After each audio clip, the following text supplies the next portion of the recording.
Hi, I'm back.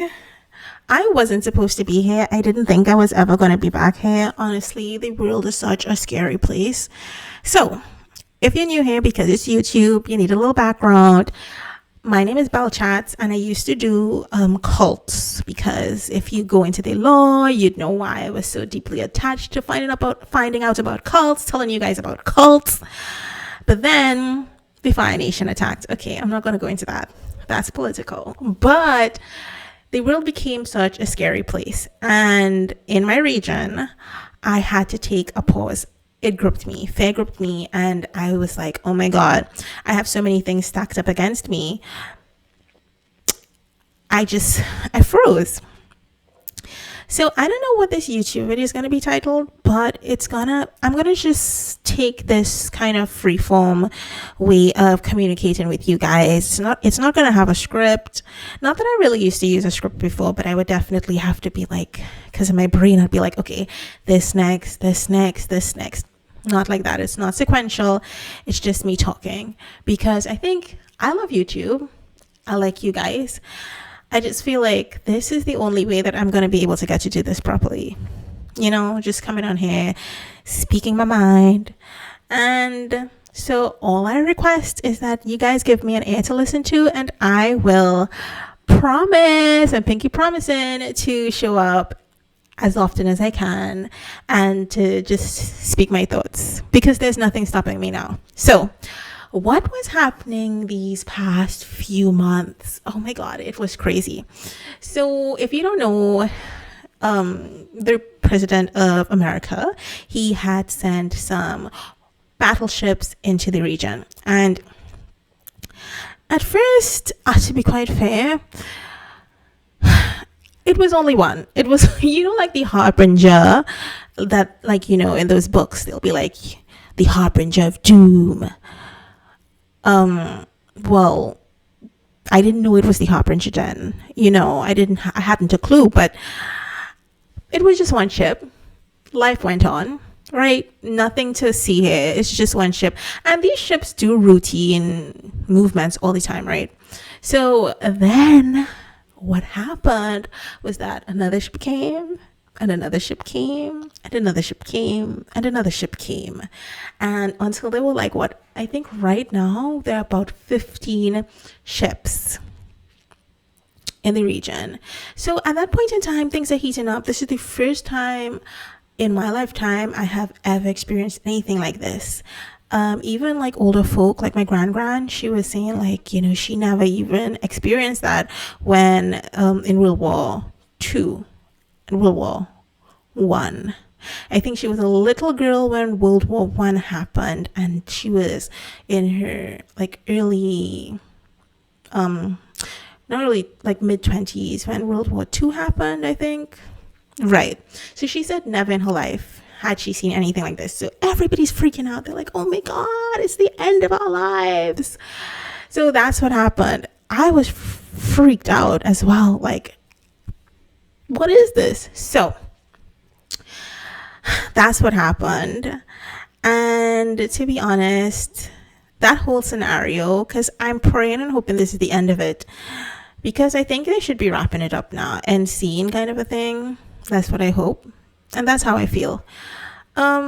So what was going through my mind when everything started happening? So when everything kind of started happening, I had already been off of YouTube for I think about a month because I was basically swamped with work. I said, I can't do this. The whole spiel. If you want to know everything I said, you could just look at the community tab. I put everything, then I didn't take it down. So you could see all the things and all the reasons, not things, the reasons why I had to take a pause.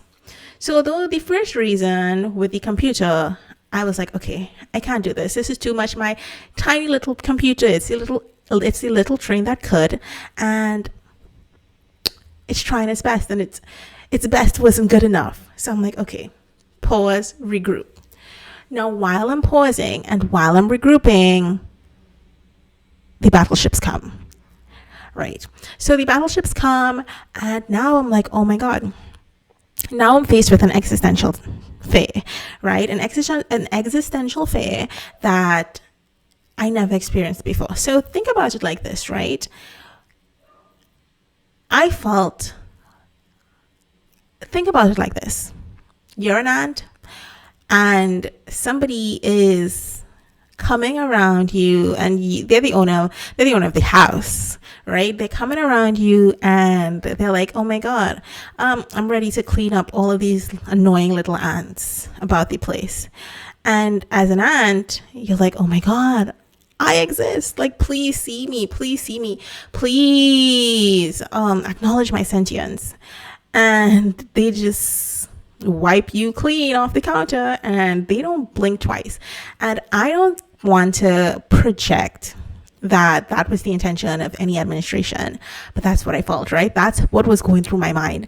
I was like, oh my God, oh my God, oh my God. Because if you know anything about education here in the tropics, as I like to say, you would know that we go through all of these things in school where we look at the economies of our countries. We see how much they depend on larger countries, and you know about the economic shock that could come. You also know about the fact that when elephants are fighting, it tends to be the people who are most fragile, including economies, states that tend to not really benefit at all from war, though I don't think that from conflict. Though I don't think anybody really wins, So that was what was going through my head. I'm like, oh my God, I don't know what these people are doing, but we have the most to lose. And to be quite fair, I was terrified because of that. Not just because of the economics of it all, but if you have a vast expanse of ocean blue, and the ocean, the ocean, you could barely, everything around you is ocean. It's massive. And the only things that are really in front of you guys while each country is going at each other is 2 inches of land. I don't think anybody is going to really pay too much mind to 2 inches of land. You understand? It's just so small. So I was terrified. I was like, oh my God, I think we're done for. I think that, because who is really going to care? Like, who is going to care? We are literally a couple thousand souls in the grand scheme of things. Our island is so tiny. Like, who is going to really say anything in our defense that people would care to listen to? Because people really just care about money these days. If it's for humanity, I doubt anybody would really listen, but I would hope. But then again, fear, it gripped me, and it was just like, no one is going to care, beautiful. No one is going to care, Belle. No one is going to care about anything happening to you. And that was the first reality check. No one is going to care if anything happens to you. Woo. That was the first thing that I think this entire situation taught me. Yes, we're going to talk about fear and why you should move on. But really and truly, I don't think that message. Let me see. Who's this from? Okay. I don't really think that should be the, let me turn off this phone. Let me turn off the phone. How do I turn off the phone? I am not tech savvy. How do you do this? Oh my gosh. How do you turn off a phone? Let me just put this maybe this way. I don't know. Yeah. So there was that. I just realized nobody's going to care. In reality, I thought to myself, it was so morbid.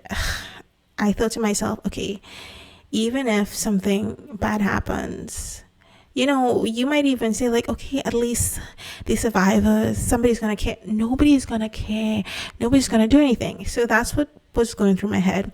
Oh, and I was saying, I don't want this to be the moral of the story is, you're going to overcome fear, because in reality, Fear has kept us as humans alive for billions and billions of years. It's kind of like wired into us at this point so that we can survive strange things, uncanny things, things that we think are going to put an end to our existence.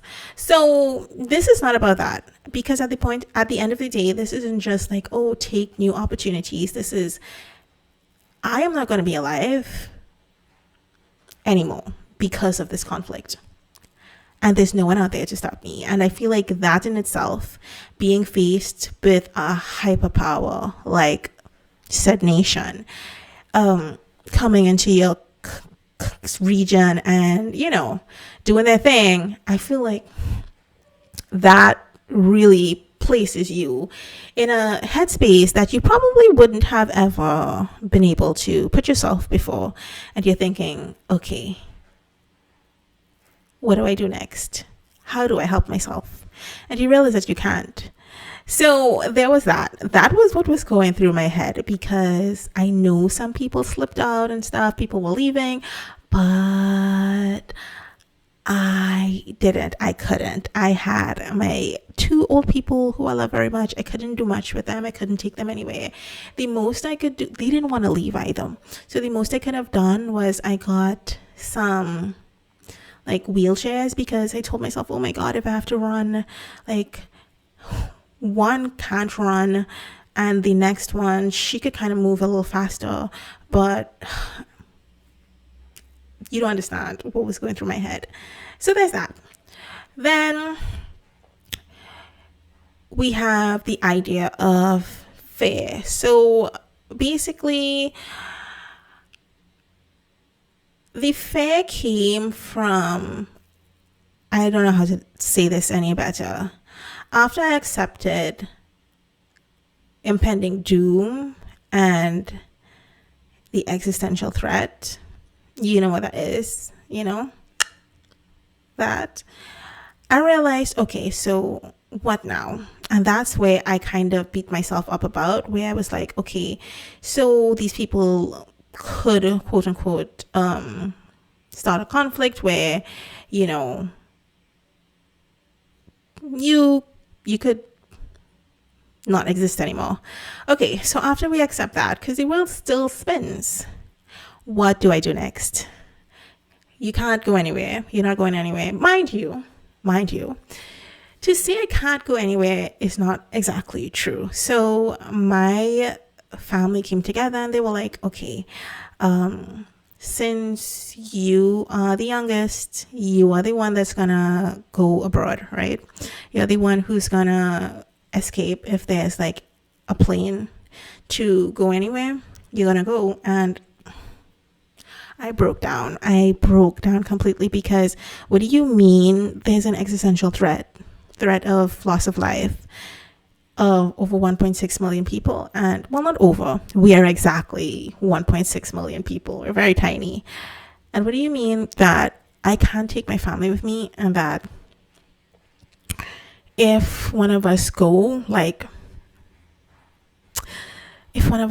one else, it's just me? Like, what do you mean? I disassociated. When my mom told me that, I completely disassociated. I was just sitting out there just staring, and she was walking up in front of me. She was walking like this in front of me, and she kept looking back. Well, actually, pause. I did not see her looking back. But when I started coming back to myself, she was kind of walking across looking at me, and just kind of like with this concern on her face, because I was gone. My head, I wasn't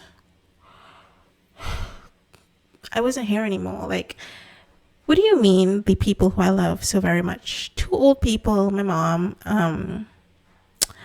What do you mean you guys can't come and I have to go alone? What do you mean? Threat of nuke exploding, threat of bombs, threat of nukes, and what do you mean that?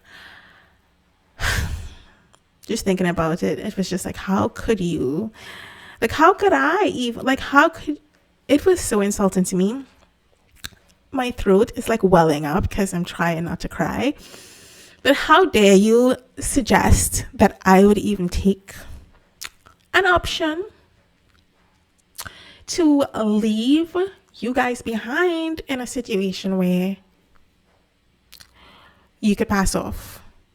If we all can't go, I'm staying here. Like, I felt, whew, pause. Let me just help myself. Let me help myself. I felt like it was so oh my God. Oh my God. I felt like it was so insulting for her to even suggest that. Like, I would take it. Like, because, saying something like that to someone as an option feels like, oh, you think that I'd take that, Like, how could you think that I would even leave you behind, right? If we all can't go, I'm not just leaving you guys. Like, that's crazy. But yeah, so onto better things, right? Onto the fun things. We can't be sad forever. So that passed. It was crazy. And now, since everything has died down, I'm like, okay, I need to get my life together. I need to get back on this grind, but a few things will have to change because of my laptop situation and because of, well, many things. Right now, all I could really do in my head is just talk to you guys. So I'm just going to talk to you guys. I'm just going to talk, chat, and that's just basically the update about my new format. We could talk about anything you guys want. You could I think I made my community page open for all of us to chat and discuss once you are what do you call this thing? I think it's a consistent follower and subscriber. I think something like that. But once you're consistent, you could comment, you could talk, we could chat. But this is the new format. I hope you guys like it. I'm gonna film another one right after this, and so you're gonna see me in exactly the same clothing. So until next time,